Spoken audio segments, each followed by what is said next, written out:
از کجا آموختی بغض و خصومت پروری؟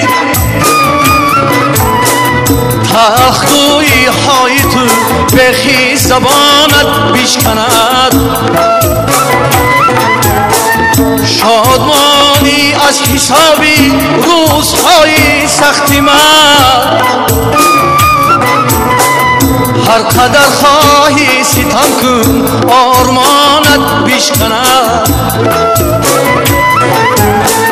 شاد از حسابی روزهای سختی من.